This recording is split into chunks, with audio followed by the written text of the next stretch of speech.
नमः। ॐ अरुणाचलेश्वराय नमः। अखण्डमण्डलाकारं व्याप्तं येन चराचरं तत्पदं दर्शितं येन तस्मै श्रीगुरवे नमः। ఓం శ్రీ గురుభ్యో నమః. అందరికీ నా మాటలు బాగానే వినిపిస్తున్నాయండి?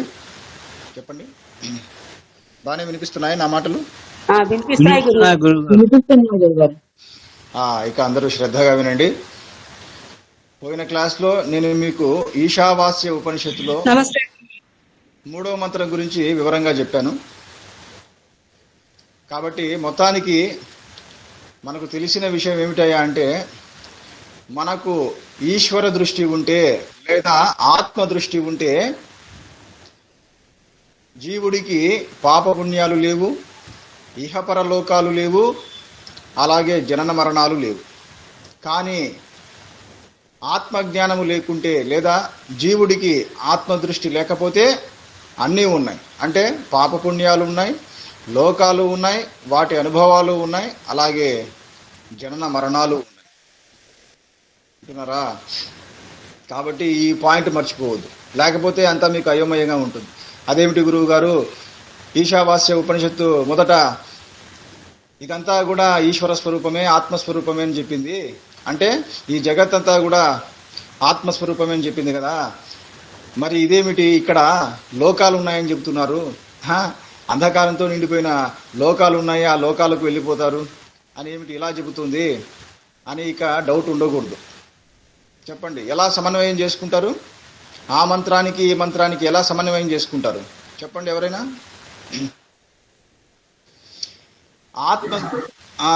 వినండి, ఆత్మదృష్టి కలగనంత వరకు ఇవన్నీ సత్యమే.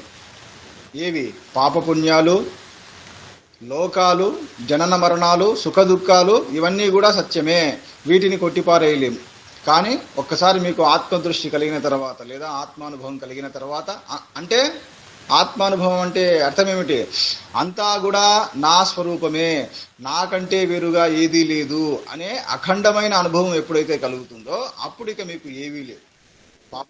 పాపపుణ్యాలు లేవు, లోకాలు లేవు, జనన మరణాలు లేవు. ఎందుకు లేవు చెప్పండి? ఎందుకు లేవు? ఎందుకు లేవు అంటే ఏది కూడా మీకంటే వేరుగా కనిపించదప్పుడు. అది పాయింట్, గుర్తుపెట్టుకోండి. ఇది అద్భుతమైన పాయింట్. ఏది కూడా పుణ్యము మీకంటే వేరుగా కనిపించదు, అలాగే మంచి చెడు మీకంటే వేరుగా కనిపించదు, అలాగే లోకాలు మీకంటే వేరుగా కనిపించవు. చివరికి జనన మరణాలు, పుట్టుక మీకంటే వేరుగా కనిపించదు,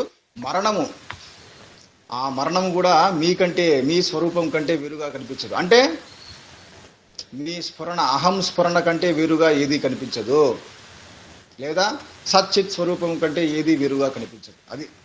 అది ఆత్మానుభవం అంటే. తర్వాత 3వ మంత్రం ఒకసారి మీకు క్లుప్తంగా చెబుతాను. ఏమిటో చెప్పండి. అసూర్యానామతే లోక అంధేన తమసావృతాః తాగుంస్తే ప్రేత్యాభిగచ్చంతి ఏకే చాత్మహనో జనాః. అంటే ఎవరైతే తమ ఆత్మను చంపుకుంటున్నారో, అంటే ఆత్మజ్ఞానాన్ని తెలుసుకోకుండా ఎవరైతే శరీరాన్ని వదిలేస్తున్నారో వాళ్ళందరూ కూడా కటిక చీకటితో నిండిన లోకాలను చేరుకుంటున్నారు అని దీని అర్థం. అయితే ఇక్కడ లోకాలు అంటే ఏం చెప్పారు శంకరులు చెప్పండి? లోకాలు దేహం, శరీరం. కరెక్ట్. కాబట్టి ఇక్కడ లోకాలు అంటే శరీరము లేదా శరీరాలు అని గుర్తుపెట్టుకోండి. ఇంకొక నిర్వచనం కూడా చెప్పాను. కర్మఫలం, జీవుడు ఎక్కడైతే కర్మఫలాన్ని అనుభవిస్తాడో అదే లోకం. కాబట్టి ఎక్కడ అనుభవిస్తున్నాడు జీవుడు కర్మఫలాన్ని? శరీరములో. కాబట్టి ఆ శరీరమే లోకం. అంధకారముతో నిండిపోయినటువంటి లోకాలు అంటే ఇక్కడ అంధకారం అంటే ఏమిటి? అజ్ఞానము. పూర్తి అజ్ఞానంతో నిండిపోయినటువంటి శరీరాల్లో పోయి పడతారు. అంటే జంతు శరీరాలు, క్రిమి కీటకాది శరీరాల్లో పోయి పడతారు జీవుడు. అప్పుడు వాడికి ఇక ఏమీ తెలియదు. ఎందుకు? అజ్ఞానం. మానవ జన్మలో అయినా కొద్దో గొప్ప జ్ఞానం ఉండేది, ఇప్పుడు అది కూడా కోల్పోయాడు. కాబట్టి ఇక బ్రతికినంత కాలం వాడికి నరకయాతని. కాబట్టి జాగ్రత్త పడండి. ఇప్పుడే ఈ జన్మలోనే ఆత్మజ్ఞానాన్ని బాగా తెలుసుకొని అనుభవానికి వచ్చేలా తెలుసుకోవాలి. అంటే కేవలం శ్రవణ మననాదులే కాకుండా నిధిధ్యాసన కూడా చేస్తూ ఉండాలి. అప్పుడే ఆత్మస్వరూపం అనేది మీకు అనుభవానికి వస్తుంది. సరే, ఇప్పుడు ఇక 4వ మంత్రం గురించి చెబుతాను, అందరూ శ్రద్ధగా వినాలి. మీ దగ్గర పుస్తకం ఉంటే తెరిచి చూడండి. వింటున్నారా? ఆన్లైన్లో కూడా మీకు ఈ మంత్రాలు ఉంటాయి. ఈశావాస్య ఉపనిషత్ మంత్రాలు తెలుగు అని కొట్టండి, మీకు వస్తుంది. చూడండి 4వ మంత్రం చూడండి ఒకసారి. అనేజదేకం మనసోజవీయ న ఏనద్దేవా ఆప్నువన్ పూర్వమర్షత్ తద్ధావతో అన్యానత్యేతి తిష్టతి అస్మిన్నపో మాతరిష్వా దధాతి. చూడండి, ఇప్పుడు దీని అర్థం చెప్తాను. అనేజదేకం, ఏజత్ అంటే కదిలేది. ఈ విషయాలు, ఈ పాయింట్స్ రాసుకోండి.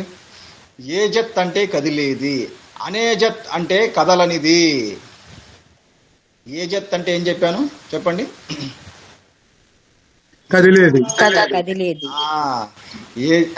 ఏజత్ అంటే కదిలేది. అన్ని భాషలకు మూలం సంస్కృత భాష అండి. ఈ ఏజత్ నుండి వచ్చిందే ఏజెంట్. చూడండి, ఏజెంట్ అంటే ఎవడు? ఎప్పుడు యాక్టివ్గా ఇటు అటు కదిలేవాడు ఏజెంట్. అందుకనే అన్ని భాషలకు మూలం సంస్కృత భాష. ఇలా చాలా పదాలు ఉన్నాయి. ఇంగ్లీష్లో 100కి 90 పదాలన్నీ కూడా సంస్కృతం. స్పెక్టా అంటారు కదా, స్పెక్టా, స్పెక్టకల్స్. స్పెక్టా అనేది ఏ పదం నుంచి వచ్చింది? స్పష్ట. స్పష్ట అనేది స్పెక్టా అయిపోయింది. వింటున్నారా? తర్వాత వీడియో. వీడియో అనేది విధి. విధియో, విద్ అంటే తెలుసుకునేది. కాబట్టి ఇలా చాలా పదాలు ఉన్నాయి. కాబట్టి ఏజత్ అంటే కదిలేది, అనేజత్ అంటే కదలనిది. ఇక్కడ ఆత్మస్వరూపం యొక్క లక్షణాలు చెప్తున్నారు. ఇంతకు నేను మీకు ఒక పాయింట్ చెప్పడం మర్చిపోయాను. ఏమిటా పాయింట్ అంటే, గురువు గారు మీరేం చెప్తున్నారు? ఎవరైతే ఆత్మజ్ఞానాన్ని తెలుసుకోకుండా శరీరాన్ని వదిలేస్తారో వాళ్ళందరూ కూడా ఆయా లోకాల్లో పోయి పడతారని చెప్తున్నారు కదా. అయితే మాకు ఆత్మస్వరూపం అంటే ఎలా ఉంటుంది, దయచేసి మాకు చెప్పండి అని అడుగుతున్నారు ఇక్కడ శిష్యులు. అది విషయం, అంతే కదా. ఆత్మజ్ఞానాన్ని పొందాలంటే ముందు అసలు ఆత్మ అంటే ఏమిటి, దాని లక్షణాలు ఏమిటో తెలుసుకోవాలి. వాటినే ఇప్పుడు ఈ మంత్రంలో చెబుతున్నారు. చూడండి, ఆత్మ యొక్క లక్షణాలు ఏమిటి? మొట్టమొదటిది అది అనేజత్, అంటే కదలకుండా ఉండేది, అచలంగా ఉండేది. ఇది మొదటి లక్షణం. అయితే మరి దానికి శక్తి లేక కదలకుండా ఉందా, లేక శక్తి కలిగి కదలకుండా ఉందా? చెప్పండి. శక్తి లేకనా, శక్తి కలిగాను? శక్తి కలిగి కూడా సర్వవ్యాప్తమై ఉంది.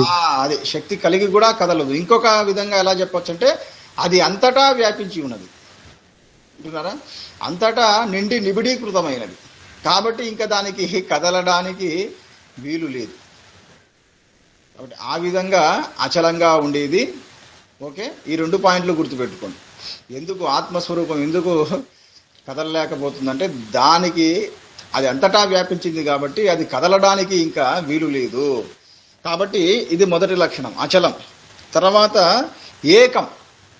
చూడండి, ఆత్మ అనేది ఎప్పుడూ ఏకమే. ఆత్మస్వరూపం అనేది ఎప్పుడూ ఏకమే. ఇది కూడా మర్చిపోవద్దు. ఎందుకంటే అది మూల పదార్థం, మూల స్వరూపం. మూల స్వరూపం అనేది ఎప్పుడూ ఒక్కటే ఉంటుంది. దాని రూపాలు, ఆ మూల స్వరూపం యొక్క రూపాలు లేదా ఆ మూల పదార్థం యొక్క రూపాలు రకరకాలుగా ఉంటాయి. ఉదాహరణ, బంగారు అనేది మూల పదార్థం, అది ఒక్కటే ఉంటుంది. దాని రూపాలు రకరకాలుగా ఉంటాయి. అంటే రకరకాల ఆభరణాలలో అది కనిపిస్తుంది బంగారు. అలాగే ఇక్కడ ఆత్మస్వరూపం అనేది ఒక్కటే, ఏకం. ఏమిటయ్యా అది అంటే అహం స్ఫురణ లేదా సచ్చిత్ ఆనందము, లేదా సింపుల్గా అహం స్ఫురణ అని గుర్తుపెట్టుకోండి. అంటే నేను ఉన్నాను అనే స్ఫురణ, అది ఏకం, అది ఒక్కటే. కానీ అది అనేక రూపాలలో కనిపిస్తూ ఉంటుందన్నమాట. అచలము, ఏకము, ఇవి మొదటి 2 లక్షణాలు. తర్వాత మనసోజవీయ. జవం, జవం అంటే వేగం. మనస్సు కంటే వేగమైనది ఏది? ఆత్మ అంట. మా ఆత్మస్వరూపం ఉంది, అది మనస్సు కంటే వేగమైనది. మనస్సు ఎంత వేగంగా వెళ్తుందో తెలుసు కదా మీకు. మీరు అనుకోవడం ఆలస్యం, మీ మనస్సు వెళ్ళి అక్కడ ఉంటుంది. ఇప్పుడు ఈ క్షణం మీరు అమెరికా గురించి ఆలోచించండి, వెంటనే మీ వాళ్ళు ఉండే ఆ ప్రదేశం గుర్తొస్తుంది. ఒకసారి మనసులో అనుకోండి, చెప్పండి. ఉదాహరణకి అమెరికాలో ఎక్కడెక్కడ ఉన్నారు మీ వాళ్ళు? చెప్పండి, ఒకరిద్దరు చెప్పండి. ఎక్కడ ఉన్నారు అమెరికాలో మీ వాళ్ళు? చెప్పండి. న్యూజెర్సీ. న్యూజెర్సీ. ఇంకొకటి చెప్పండి, చెప్పండి అమ్మా, సమయం లేదు. సరే, న్యూజెర్సీ, డల్లాస్ అనుకోండి మనసులో. అంతే, వెళ్ళి మీ మనసు అక్కడికి వెళ్ళిపోయింది. ఇప్పుడు న్యూజెర్సీలో ఉంది, డల్లాస్లో ఉంది. అంటే ఎంత వేగంగా వెళ్ళిపోయింది. అదే మీరు అక్కడికి ప్రయాణం చేయాలంటే ఫ్లైట్లో అయితే ఒకరోజు, ఫ్లైట్లోనే వెళ్ళాలండి. ఫ్లైట్లో ఒకరోజు, మనస్సుతో అయితే ఒక్క సెకండ్ కూడా అవసరం లేదు. అంటే అంత వేగంగా వెళ్ళింది మీ మనస్సు. దానికంటే కూడా ఇంకా వేగంగా వెళుతుందంట. ఏది ఏది చెప్పండి? ఆత్మ అంటే మీ స్ఫురణ, మీ కాన్షియస్నెస్. మీ మనసన్నా ఇక్కడి నుంచి అక్కడ దాకా వెళ్ళాలా, కానీ మీ కాన్షియస్నెస్ అనేది ఆల్రెడీ ఉంది అక్కడ. అంటే దీని అర్థం ఏమిటంటే ఈ జగత్ అంతా కూడా కాన్షియస్నెస్లో ఉంది. బా, ఇది ఎక్సలెంట్. చూడండి, అంటే ఈ జగత్ అంతా కూడా చిదాకాశములో ఉంది, మామూలు ఆకాశంలో కూడా కాదు బాబు. అంటే చాలామంది ఏమనుకుంటారంటే ఈ ప్రపంచమంతా ఆకాశంలో ఉంది అనుకుంటుంటారు, కానీ ఆ ఆకాశం కూడా చిదాకాశంలో ఉంది. అంటే ఇప్పుడు మొత్తం ఈ జగత్ అంతా ఇందులో ఉంది, చిదాకాశం. అంటే ఈ న్యూజెర్సీ, డల్లాస్, ఆస్ట్రేలియా, లండను, ఈ భూగ్రహము, సూర్యగ్రహాలు ఇవన్నీ కూడా ఎందులో ఉన్నాయి? చెప్పండి, ఎందులో ఉన్నాయి ఇవన్నీ? చిదాకాశం. అది చిదాకాశం అంటే మీ స్ఫురణలో ఉన్నాయి. కాబట్టి మీ స్ఫురణ ఎంత గొప్పదో చూడండి. అంతటా నిండిపోయినది, అఖండమైనది, ఏకమైనది మీ స్ఫురణ. ఇది మాటల్లో చెప్పాలి కాబట్టి మీ స్ఫురణ, నా స్ఫురణ అని చెప్తున్నాను. ఇది కేవలము నామమాత్రం, కానీ ఈ స్ఫురణ అనేది అఖండము, ఏకము.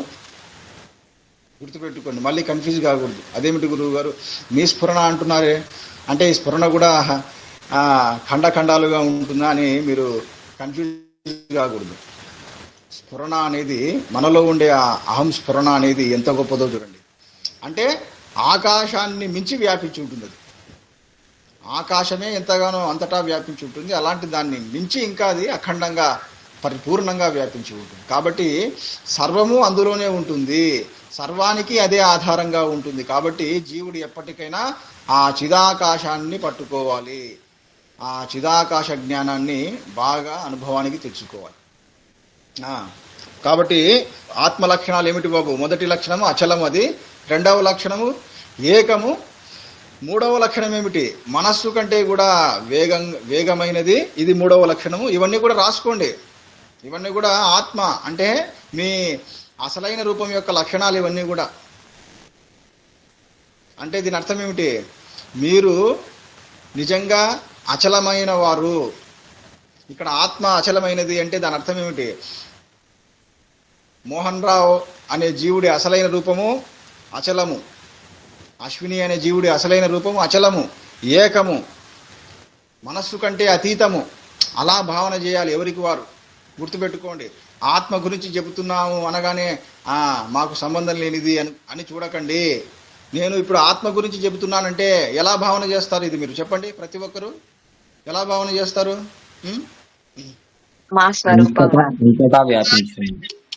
కాదండి, మీ స్వరూపం గురించి అది కాదండి, మీ అసలైన రూపం గురించే నేను చెబుతున్నానని భావన చేయండి. అది అలా భావన చేయాలి. అప్పుడు మీకు ఇంకా మీ మనస్సు ఎక్కడికి వెళ్ళదు, ప్లస్ మీకు ఎంతో విశ్వాసం కలుగుతుంది. అది అలాగా. అంటే ఆత్మను మీరు అపరోక్షంగా చూడండి, మీ స్వరూపంగా చూడండి. ఇది మాత్రం మర్చిపోవద్దు. మళ్ళీ చెప్తున్నాను. ఎందుకంటే మాయ ఏం చేస్తుందంటే వెంటనే మీరు అప్రమత్తంగా ఉంటే, అప్రమత్తంగా కాదు, మీరు అప్రమత్తంగా లేకుంటే మీరు అలర్ట్గా లేకపోతే మాయ ఏం చేస్తుంది, వెంటనే మీ ఆత్మస్వరూపాన్ని మీకు పరోక్షం చేస్తుంది. మాయ ఎప్పుడైతే ఆత్మను మీరు పరోక్షంగా చూస్తారో, ఎప్పుడైతే ఆత్మను మీకంటే వేరుగా మీరు భావన చేస్తారో, అప్పుడే ఆ క్షణమే మీరు మాయలో పడిపోయినట్లు. బా కాబట్టి దీన్ని బట్టి అర్థం చేసుకోండి. ఇప్పుడు మీరు మాయలో పడకుండా ఉండాలంటే ఎట్లా భావన చేస్తారు? ఇప్పుడు నేను చెప్పే ఈ లక్షణాలను దేనికి అన్వయించుకుంటారు మీరు? చెప్పండి. స్వరూపం, నా స్వరూపం. ప్రతి ఒక్కరు కూడా మీ అసలైన ఇది నా అసలైన రూపం యొక్క వివరణైనా అని మీరు భావన చేయాలి. ఓహో, ఉపనిషత్తు చెప్పేది నా అసలైన రూపం గురించేనా అని మీరు వింటూ ఉండాలి. అది అపరోక్ష అనుభూతి, అపరోక్ష భావన అంటే అది. కాబట్టి అందరూ కూడా ఇప్పుడు అటువంటి అపరోక్ష భావనలో ఉండండి. కాబట్టి ఆ ఆత్మ అనేది అచలము, ఏకము, మనస్సు కంటే అతీతమైనది, మనస్సు వేగము కలది. తర్వాత ఏనద్దేవా నా ఆప్నువన్, దేవతలకు కూడా అందకుండా ఉండేది, దేవతలు కూడా పట్టుకోలేనిది. చూడండి, అయితే ఇక్కడ అంతరార్థం ఏమిటి? దేవతలు అంటే మామూలు దేవతలు కాదు, ఇంద్రుడు, వరుణుడు, అగ్ని అని కాదు. చెప్పాను ఆల్రెడీ. ఎవరు చెప్పండి? దేవతలు అంటే ఇంద్రియాలు. అది యథోవాచో నివర్తంతే అప్రాప్య మనసాసహ అంటే దేనినైతే ఇంద్రియాలు, వాక్కు మొదలైన ఇంద్రియాలు, చివరికి మనస్సు కూడా దేన్నైతే పట్టుకోకుండా వెనక్కి మరలి వస్తున్నాయో అదే ఆత్మస్వరూపం అని చెప్పింది ఉపనిషత్తు. అదే మాట ఇక్కడ మళ్ళీ చెబుతున్నారు ఇక్కడ. కాబట్టి చూడండి, ఆత్మస్వరూపం అనేది ఎలా ఉందంట అంటే మీ అసలైన రూపం అనేది ఎలా ఉంది?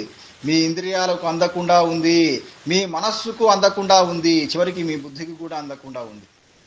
అయితే మరి ఎట్లా పట్టుకోవాలి? మీ ఆత్మస్వరూపాన్ని ఎలా అనుభవానికి తెచ్చుకోవాలి అంటే సూక్ష్మయ అగ్రయ బుద్ధి అని చెబుతుంది. ఎంతో సూక్ష్మమైన బుద్ధితో పట్టుకోవాలి. అందుకే గీతలో కూడా భగవంతుడు ఏమని చెప్తాడు? సుఖం ఆత్యంతికం ఎత్తదు బుద్ధిగ్రాహ్యం అతీంద్రియం. ఇంద్రియాలకు అతీతంగా ఉండే అత్యంత ఆనందమయమైన ఆ ఆత్మను ఎలా పట్టుకోవాలి? బుద్ధిగ్రాహ్యం, బుద్ధి ద్వారా. ఇక్కడ బుద్ధి అంటే ఎంతో సూక్ష్మమైన బుద్ధి, వెరీ వెరీ షార్ప్ బుద్ధి అన్నమాట. కాబట్టి మామూలు బుద్ధికి మీ ఆత్మ అందదు. మీ బుద్ధి ఎంతో సూక్ష్మం అవ్వాలి, పదునెక్కాలి. ఎప్పుడు పదునెక్కుతుంది? ఇటువంటి ఆత్మజ్ఞానాన్ని తెలుసుకుంటూ ఉండగా ఉండగా ఉండగా, ఇలాంటి గురుబోధను వింటూ ఉండగా ఉండగా ఉండగా మీ బుద్ధి అంతకంతకు పదునెక్కుతుంది. అప్పుడు ఆ పదునైన బుద్ధి మీ ఆత్మస్వరూపాన్ని పట్టుకుంటుంది, అంటే అనుభవానికి తెచ్చుకుంటుంది. కాబట్టి ఇక్కడ విషయం ఏమిటి? ఇంద్రియాలకు అందనిది ఏది?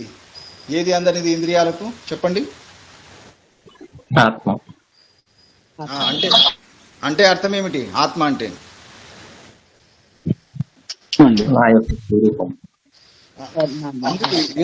మ్యూట్ లో పెట్టేసుకోండి. ఇంకా మీరు ఆలోచించకూడదు. ఆత్మ అనగానే నా అసలైన రూపం గురువు గారు అని చెప్పాలి. అది మీ అసలైన రూపం ఉందే, అది మీ ఇంద్రియాలకు అందదు. అంతేకాదు, ఇంకా ఏం చెప్తున్నారంటే అది తాను నిలిచిన చోటనే ఉంటుంది. చూడండి, తిష్టతి తాన్ తిష్టతి అంటే ఆత్మ అనేది లేదా మీ అసలైన రూపం అనేది ఉన్న చోటనే ఉంటూ అన్నిటికంటే వేగంగా పరిగెత్తుతూ ఉంటుందంట. చూడండి, ఇది కూడా మరో లక్షణం రాసుకోండి. మీ ఆత్మస్వరూపం ఉందే లేదా మీ అసలైన రూపం ఉందే, అది ఎంత గొప్పదంటే ఉన్న చోటనే ఉంటుంది, కానీ అన్నిటికంటే ముందు పోతుంటుంది, అన్నింటినీ దాటుకొని పోతుంటుందంట. అతిక్రమించడం. ఇక్కడ అత్యేతి, అత్యేతి అంటే అతిక్రమించడం, దాటి వెళ్ళిపోవడం. ఏది దాటి వెళ్ళిపోతుంది? మీ ఆత్మస్వరూపం, మీ అసలైన రూపము అన్నింటినీ దాటి వెళ్ళిపోతుంది, అన్నిటికంటే ముందు వెళ్ళిపోతుంది. అయితే అది ఉన్న చోటనే ఉంటుంది. అది గొప్పతనం. ఉన్న చోటనే ఉంటూ అది కదిలిపోతూ ఉంటుంది. దీన్ని ఎట్లా అర్థం చేసుకుంటారు చెప్పండి? దీన్ని ఎలా అర్థం చేసుకోవాలి? ఉదాహరణ లేకపోతే మీకు ఏమీ అర్థం కాదు. చెప్పండి, దీనికి మంచి ఉదాహరణ ఏమిటి చెప్పండి? చెప్పండి, దీనికి మంచి ఉదాహరణ ఏమిటి? సైకిల్ గురుగారు. కాదు కాదు, చూడండి, సముద్రం. సముద్రం, మహాసముద్రం. అందుకనేనండి కనీసం అప్పుడప్పుడైనా మీరు సముద్రానికి వెళ్ళాలి, సముద్రం ఉండే చోటుకు వెళ్ళాలి. సముద్రం గొప్పతనం ఏమిటి చెప్పండి? ఆ సముద్రం అనేది ఉన్న చోటనే ఉంటుంది, కానీ కదులుతూ ఉంటుంది. ఏవి కదులుతూ ఉంటాయి? ఏవి కదులుతూ ఉంటాయి చెప్పండి? అలలు.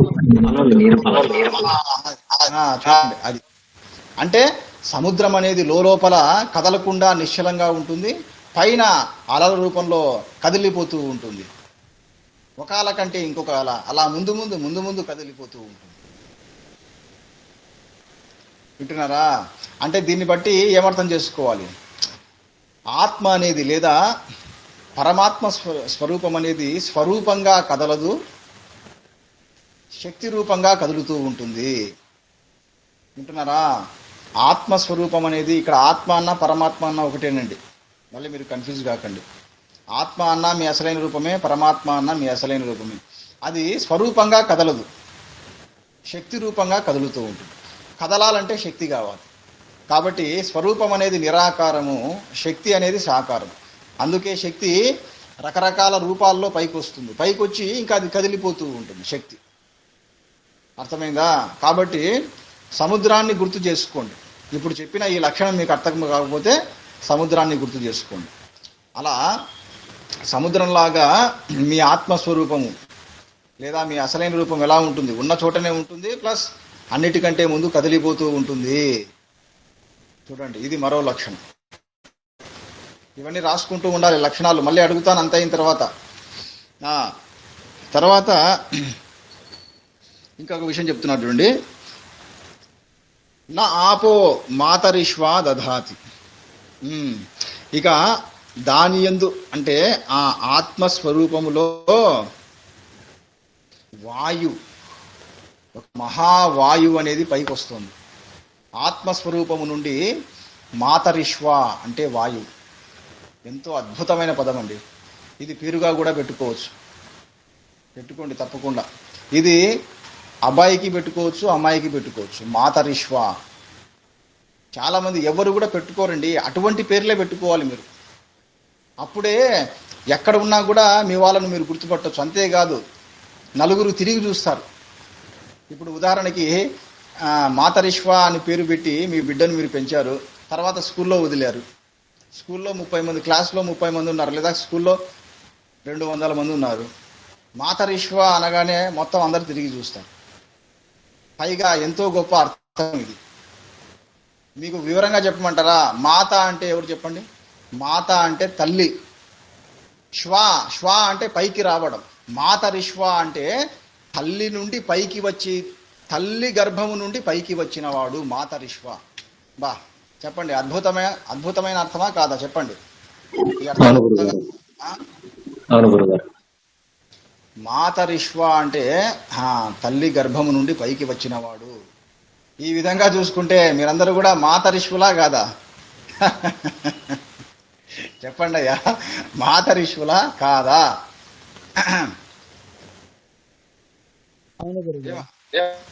ఆలోచిస్తున్నారే? అప్పుడు మీరేం చెప్పాలంటే, గురువు గారు శరీరపరంగా దేహ దృష్టితో మేము మాతరిష్వులమే, కానీ ఆత్మ దృష్టితో కాదు అని చెప్పాలి. అది కాబట్టి ఇది ఆత్మజ్ఞానాన్ని బాగా తెలుసుకోవడం అంటే ఇది.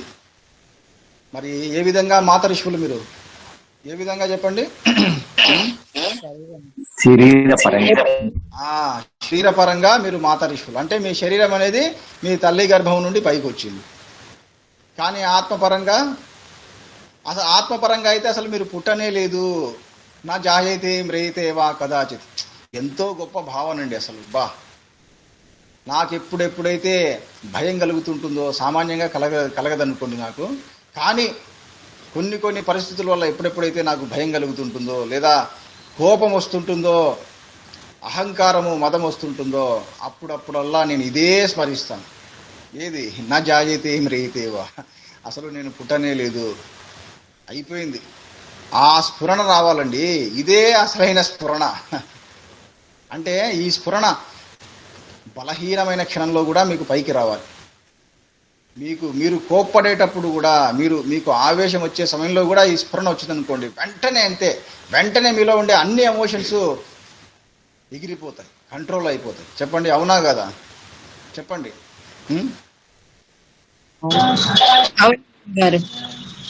ఆ, ఏమని గుర్తు రావాలి మీకు? చెప్పండి. ఆ ఆవేశంలో వెంటనే ఏ స్ఫురణ పైకి రావాలి మీకు? నేను పుట్టలేదు అనే స్మరణ. అది నేను పుట్టనే లేదు అనే స్ఫురణ పైకి రాగానే వెంటనే మీ ఇంద్రియాలు, ప్రాణము, మనస్సు అన్నీ కూడా అవి వెనక్కి తగ్గుతాయి. ఎందువల్ల చెప్పండి? ఎందువల్ల అంటే మీరు సత్యాన్ని పట్టుకున్నారు. ఎప్పుడైతే మీరు సత్యాన్ని పట్టుకుంటారో అప్పుడు మాయ అనేది ఎగిరిపోతుంది. ఒక్క వేటుతో, ఒక్క దెబ్బతో ఎగిరిపోతుంది మాయ. అంటే ఇప్పుడు మీరు ఏ స్థాయిలో ఉన్నట్టు? ఈశ్వర స్థాయిలో ఉన్నట్టు. కానీ అది అంత సులభం కాదు. ఎందుకంటే మాయ మీ బుద్ధిని పని చేయనీయదు. మాయ అనేది ఎంత బలంగా ఉంటుందంటే కేవలము మీ కర్మేంద్రియాలనే కాదు, జ్ఞానేంద్రియాలను కూడా పట్టుతుంది. చివరికి మీ బుద్ధిని కూడా పట్టేస్తుంది. ఏ రూపంలో పట్టుతుంది? మాయ అనేది ఏ రూపంలో? మీ మనస్సును, బుద్ధిని కూడా మింగేస్తుంది. కామము, క్రోధము, ఈ రెండు రాసుకోండి. మాయ అనేది కామము రూపంలో, క్రోధము రూపంలో ఏం చేస్తుందంటే మీ మనస్సును, చివరికి బుద్ధిని కూడా మింగేస్తుంది. అప్పుడు ఏమవుతుంది? అప్పుడు జీవుడిక అయిపోయింది. జీవుడిక మాయకు సరెండర్ అయిపోతాడు. ఇంకా మాయ ఎటు ఆడిస్తే అటు పోతాడు. అంటే ఇంకా బుద్ధి కూడా ఎప్పుడైతే ప్రణశ్యతి, బుద్ధి కూడా ఎప్పుడైతే నశించిపోతుందో ఇంకా జీవుడు ఇంకా ఏమీ చేయలేడు. ఆ క్షణంలో ఇంకా మాయ ఆడిచ్చినట్లు ఆడతాడు, చెయ్యకూడని పని చేస్తాడు. ఆ క్షణములో చూడండి, కొద్ది క్షణాలు మాత్రమే తట్టుకోలేక, ఆ కామక్రోధాలను తట్టుకోలేక చేయకూడని పని చేస్తాడు. తర్వాత మళ్ళీ ఇంకా ఎంతో బాధపడుతూ ఉంటాడు. అందుకనే భగవద్గీతలో ఏమని చెప్పాడు భగవంతుడు? జహిశత్రుం మహాబాహో. వింటున్నారా అర్జున? నువ్వు ఈ శత్రువును, ఈ కామం అనే శత్రువును నువ్వు జయించు. అసంగత్వం అనే శస్త్రముతో జయించు. జహిశత్రుం మహాబాహో. ఒకసారి ఆ శ్లోకాన్ని గుర్తు చేయండి అయ్యా. ఎక్కడ? ఎన్నో అధ్యాయంలో వస్తుంది. చివరి శ్లోకం అది. జహిశత్రుం మహాబాహో. సరే, మీకు గుర్తుకొస్తే చెప్పండి. కాబట్టి ఇంతకు ఏమని చెప్తుంది ఈ 4వ మంత్రం? అనేజదేకం. ఇప్పుడు చెప్పిన లక్షణాలను ఒకసారి చెప్పండి. లక్షణాలు చెప్పండి. ఇప్పుడు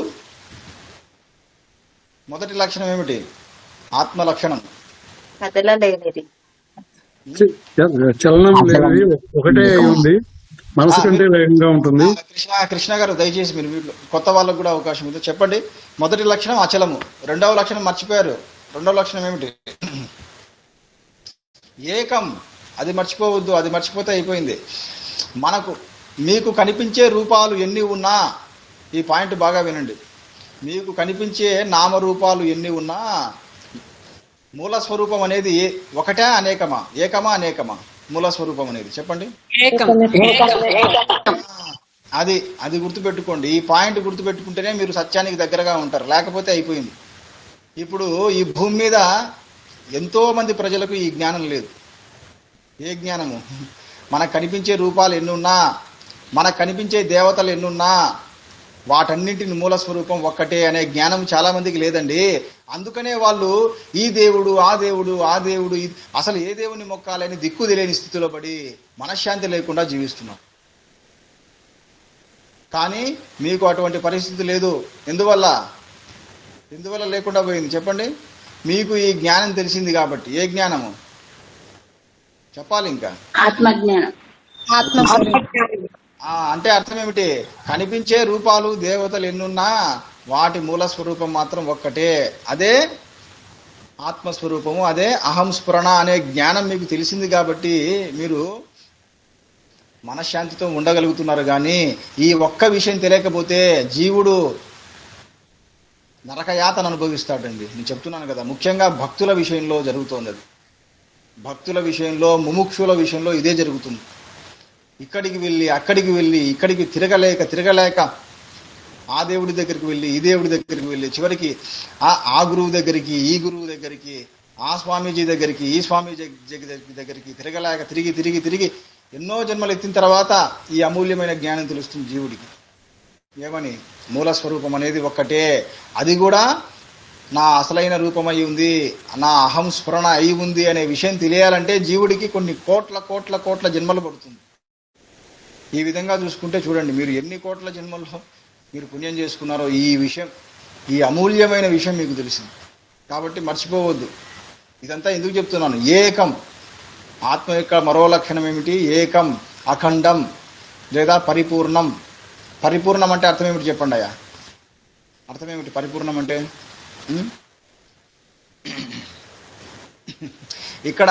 ఇక్కడ ఉండి అక్కడ లేకుంటే అది పరిపూర్ణమా అపరిపూర్ణమా చెప్పండి? అపరిపూర్ణం. అక్కడ ఉండి ఇక్కడ లేకుంటే అది కూడా అపరిపూర్ణమే. మరి పరిపూర్ణం అంటే ఏమిటి? దీన్ని బట్టి చెప్పండి. అన్ని చోట్ల ఉండేదే పరిపూర్ణం. అది అంటే అంతర్వ్యాప్తి, బహిర్వ్యాప్తి, స్వరూప వ్యాప్తి. ఈ మూడు విధాలుగా వ్యాపించి ఉండేది పరిపూర్ణము. ఇది రాసుకోండి. అంతర్వ్యాప్తి అంటే లోపలంతా అది వ్యాపించి ఉండాలి. బహిర్వ్యాప్తి అంటే బయటంతా వ్యాపించి ఉండాలి. స్వరూప వ్యాప్తి అంటే ఆ రూపంగా కూడా అదే కనిపిస్తూ ఉండాలి. అది పరిపూర్ణం. ఉదాహరణకి బంగారు ఆభరణాల్లో బంగారు అనేది పరిపూర్ణంగా ఉంది అంటే దాని అర్థం ఏమిటి? ఆ ఆభరణాల లోపల బయట ఆ ఆభరణాల రూపంలో ఉన్నది ఏది చెప్పండి? బంగారం. చూడండి, కానీ మన కంటికి ఏది కనిపిస్తుంటాయి? ఆభరణాలు, రకరకాల రూపాలు కనిపిస్తుంటాయి. అదే మాయ. ఈ మాయ ఎంత పని చేస్తుందో చూడండి. అంటే మూల పదార్థం అనేది లోపల బయట అంతా వ్యాపించి ఉన్న జీవుడి దృష్టి దేని మీద పడుతుంది? ఆ వస్తువు మీద పడట్లేదు, ఆ పై రూపాల మీద పడుతుంది. ఆహా, ఏమిటయ్యా ఈ మాయ! అలాగే ఈ బంగారు లాగానే ఇప్పుడు ఆత్మస్వరూపం కూడా లోపల బయట మొత్తం ఎక్కడ పడితే అక్కడ పడి వ్యాపించింది. అంటే ఈ అహంస్ఫురణ, మనలో ఉండే అహంస్ఫురణ ఎక్కడ పడితే అక్కడ వ్యాపించి ఉంది. కానీ జీవుడు దాన్ని పట్టుకోలేకపోతున్నాడు. ఎంత బాధపడాలో చూసుకోండి జీవుడు. అంటే ఇప్పుడు నేను ఉన్నాను అనే స్ఫురణ మీకు ఉందా లేదా చెప్పండి? ఇప్పుడు మీలో ఉందా లేదా నేను ఉన్నాను అనే స్ఫురణ? ఉంది. పైగా మీరు దేన్ని మ్యూట్లో పెట్టేసుకోవాలి. దయచేసి నారాయణ గారు మ్యూట్లో పెట్టేసుకోండి. ఈ పాయింట్ బాగా వినండి. మీరు దేనిని అనుభవించాలన్నా, ఏ వస్తువును అనుభవించాలన్నా దేనితో అనుభవిస్తున్నారు? ఆ స్ఫురణతోనే అండి. మీరు సుఖాన్ని అనుభవించాలన్నా, దుఃఖాన్ని అనుభవించాలన్నా, తర్వాత ఆ కోపాన్ని అనుభవించాలన్నా, భక్తిని అనుభవించాలన్నా, తన్మయత్వాన్ని అనుభవించాలన్నా దేని ద్వారా అనుభవిస్తున్నారు? మీ స్ఫురణ. అంటే ప్రతి సందర్భంలో, ప్రతి విషయంలో కూడా మీకు మీ స్ఫురణే ఎదురవుతుంది. కానీ మీ దృష్టి దేని మీద ఉంటుంది? నామరూపాల మీదే ఉంటుంది. చూడండి ఎంత బాధాకరమైన విషయం. అంటే మీరు అనుభవించే ప్రతి విషయంలో కూడా మీ స్ఫురణే ఉంది. కానీ మీకు మాత్రం ఆ రూపమే కనిపిస్తుంది. ఉదాహరణకి మీరు మంచి రుచికరమైన పండు తిన్నారనుకోండి, బాగా ఎంతో తీపి మామిడి పండు తింటున్నారనుకోండి, ఆ తీయదనాన్ని అనుభవిస్తూ ఏమనుకుంటారంటే ఆహా ఈ మామిడి పండుది కదా తీయదనం అనుకుంటారు. కానీ ఆ తీయదనం మీకు అనుభవానికి వస్తుందంటే ఎందువల్ల అనుభవానికి వస్తుంది? మీ స్ఫురణ ఉంది. మీలో ఉండే స్ఫురణే అందులో కూడా ఉంది. అది అందులో అవ్యక్తంగా ఉంది, మీలో వ్యక్తంగా ఉంది. అందులో సద్రూపంలో, ఆ మామిడి పండులో సద్రూపంగా ఉంది, మీలో చిద్రూపంగా ఉంది. రెండూ ఏకమయ్యాయి, సచ్చిత్తులు ఏకమయ్యాయి. అప్పుడు ఆనందం. ఆ ఆనందమే మీరు ఆ తీయదనం రూపంలో అనుభవిస్తున్నారు. చూడండి, ఆనందం, అసలైన ఆనందం ఎప్పుడు కలుగుతుందంటే ఆ సచ్చిత్తులు ఏకమైనప్పుడే.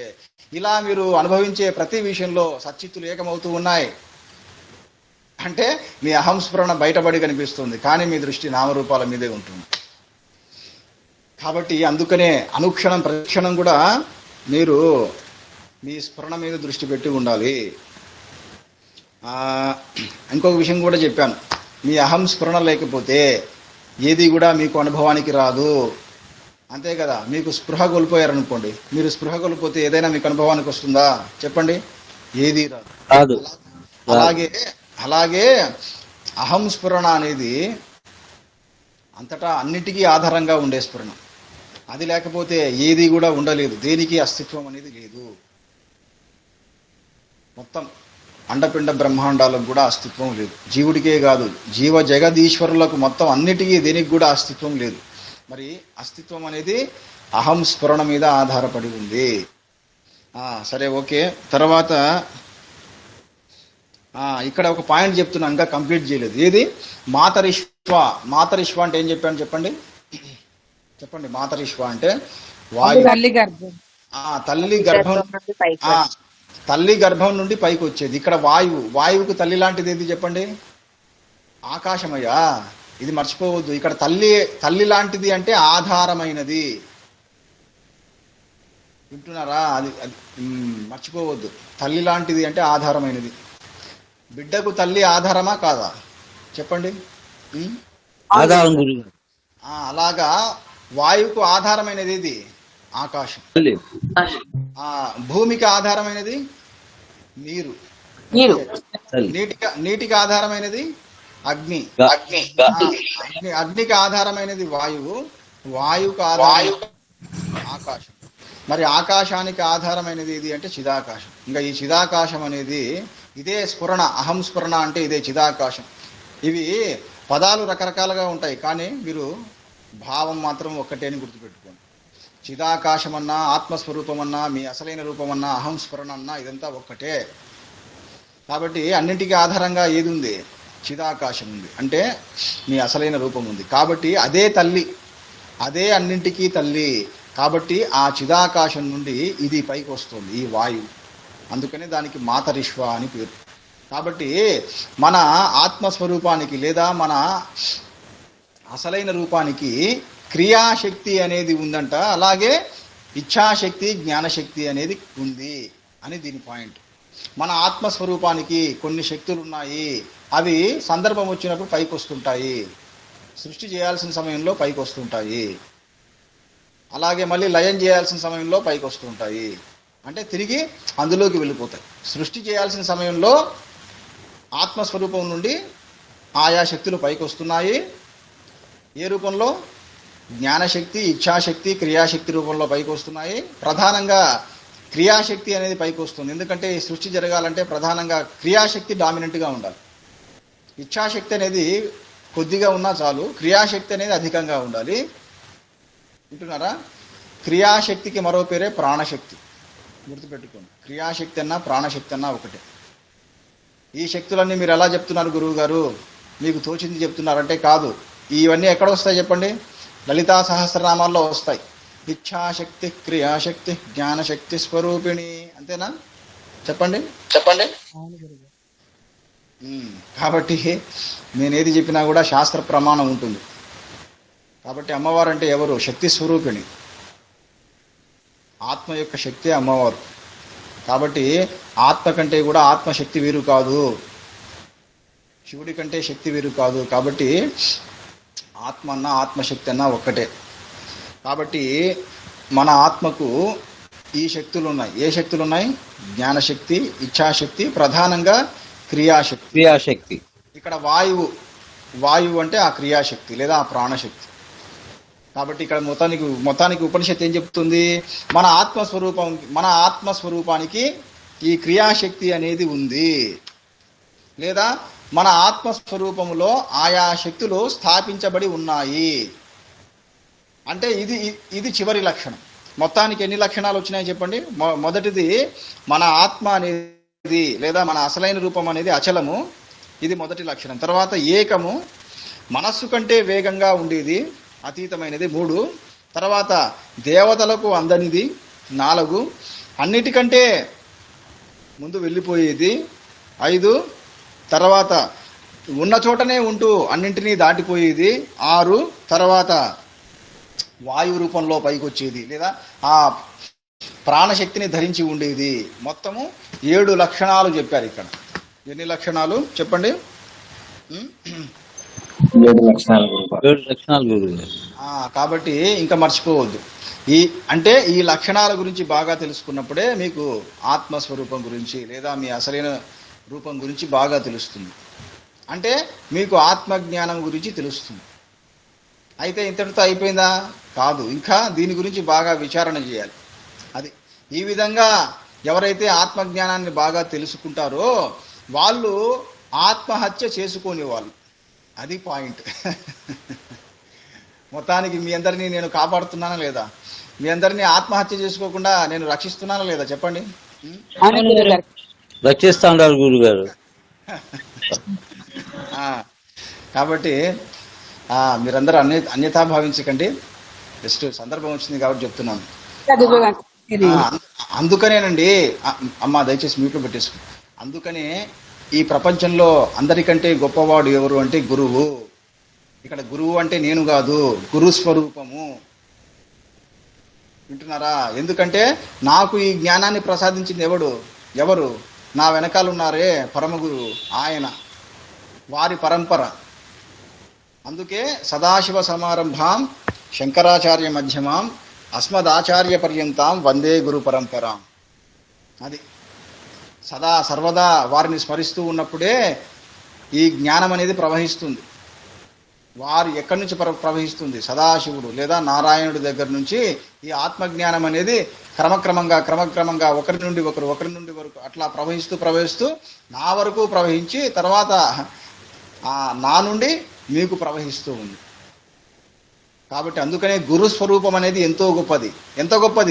జీవుణ్ణి ఆత్మహత్య చేసుకోకుండా రక్షిస్తుంది. అంతేకాదు జీవుడిని తన మూల స్వరూపములో కలిపి శాశ్వతుణ్ణి చేస్తుంది. అందుకే గురు స్వరూపం అనేది ఎంతో గొప్పది. కాబట్టి మీరు సదా సర్వదా గురు స్వరూపాన్ని స్మరిస్తూ ఉండండి. ఏ విధంగా స్మరిస్తారు ఒకసారి నాతో పాటు చెప్పండి. సదా శివ సమారంభాం శంకరాచార్య మధ్యమాం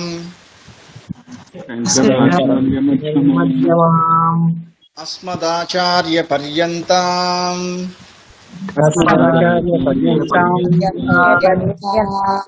వందే గురు పరంపరాం.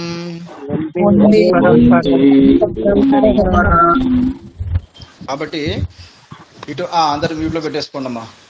ఇటువంటి అమూల్యమైన జ్ఞానాన్ని తెలుసుకోవడం దుర్లభం అండి, చాలా చాలా దుర్లభం. ముఖ్యంగా ఈ కలియుగంలో. మీరే చెప్పండి, మీరు ఎన్నో యూట్యూబ్ ఛానల్లో వినుంటారు, ఈ ఉపనిషత్తులను వినుంటారు, భగవద్గీతను వినుంటారు, కానీ ఇంత స్పష్టంగా ఎక్కడైనా విన్నారా? చెప్పండి మీరు. అందుకనే మ్యూట్లో పెట్టేసుకోండమ్మా. అందుకనే గురు పరంపర, అందులోనూ శంకరాచార్యుల గురు పరంపరకు అంతటి శక్తి ఉంది. ఎంతటి శక్తి ఉంది! అతి నిగూఢమైన ఈ ఆత్మజ్ఞానాన్ని ఎంతో సులభంగా ఇతరులకు బోధించే శక్తి కేవలం శంకరాచార్యుల గురు పరంపరకే ఉంది. అదేమిటి గురువు గారు, అహంకారమా అనుకోకండి. ఎందుకంటే నేను మనస్ఫూర్తిగా చెబుతున్నాను. ఎంతోమంది ఎన్నో గురు పరంపరలు ఉన్నాయి, కానీ ఆది శంకరాచార్యుల గురు పరంపరకు అది సాక్షాత్ పరమేశ్వరుడి అనుగ్రహం ఉందండి. అంతేకాదు ఉన్నదాన్ని ఉన్నట్లు బోధించే శక్తి వారికే ఉంది. ఎందుకంటే వారు శాస్త్రాన్ని తప్పలేదు, వేదవాక్యాలను మహావాక్యాలను తప్పలేదు. మహావాక్యాలను ఎలా ఉంటే అలా బోధించారు. వింటున్నారా? అహం బ్రహ్మాస్మి అంటే అర్థమేమిటి చెప్పండి. నేను దేవుణ్ణి. అంటే ఇక్కడ నేను అంటే ఏది? అహం స్ఫురణ రూపమైన జీవుడే దేవుడు అని దాని అర్థం. అలాగే సర్వం కల్విదం బ్రహ్మ అంటే మొత్తం మనకు కనిపించే ఇదంతా, ఈ జగత్తంతా కూడా ఆ పరబ్రహ్మ స్వరూపమే లేదా ఆత్మస్వరూపమే. ఈ విషయాలన్నీ కూడా ఉన్నట్లు చెప్పారు, ఎక్కడా కూడా దారి తప్పలేదు. కొందరైతే దారి తప్పారు. లేదు, అది సాధ్యం కాదు, అసలు అహం బ్రహ్మాస్మి అనేది అసలు సాధ్యమే కాదు, ఈ జీవుడు అసలు దేవుడు కానే కాడు, మరి ఎవడు అంటే ఈ జీవుడు దేవుడికి దాసుడు కాబట్టి దాసుడుగానే ఉండాలి అని మరొకరు. ఇంకొకరు లేదు, ఈ జీవుడు దేవుడికి అంశ, ఈ జీవుడు అనేవాడు దేవుడు కాదు కానీ ఆయన అంశ, కాబట్టి ఆయనకు దాసుడుగానే ఉండాలి అని మరొకరు వింటున్నారా. ఇలా రకరకాలుగా తీసుకొచ్చారు. కానీ సత్యం ఏమిటి? జీవుడే దేవుడు. అందుకనే మన ఉపనిషత్తు ఏం చెప్తుంది? దేహో దేవాలయ ప్రోక్త జీవో దేవ సనాతన. చూడండి, సాక్షాత్ అదే చెబుతుంది. ఏమని చెప్తుంది? జీవో దేవ సనాతన. జీవుడు అంటే ఎవరయ్యా? సనాతనమైన దేవుడే ఈ జీవుడు. కాబట్టి అందుకనే ఉన్న సత్యాన్ని ఉన్నట్లుగా బోధించే ఆ ధైర్యము, సామర్థ్యము శంకరాచార్యుల పరంపరకు ఉంది. కాబట్టి మీరందరూ కూడా ఈ పరంపరలో ఈ అమూల్యమైన జ్ఞానాన్ని తెలుసుకుని తరించండి. ఇలా ఇంకా బాగా లోతుగా తెలుసుకుంటూ తరించండి. మీకు వీలైతే ముందు మీరు బాగా అనుభవించండి. మీరు అనుభవిస్తే మీరు కూడా నలుగురికి అమూల్యమైన ఈ ఆత్మజ్ఞానాన్ని స్పష్టంగా బోధించవచ్చు. కాబట్టి ఇది ఈ 4వ మంత్రంలో మనకు ఏం తెలిసిందయ్యా అంటే ఆత్మస్వరూపం యొక్క లక్షణాలు మనకు బాగా తెలిసి. ఇక మనం తర్వాతి క్లాస్లో ఇంకో మిగతా తర్వాతి మంత్రం గురించి చెప్పుకుందాం. ఓం అరుణాచలేశ్వరాయ నమః. ఓం శంకరాయ నమః. ఓం శాంతి శాంతి. ఓం అరుణాచలేశ్వరాయ నమః.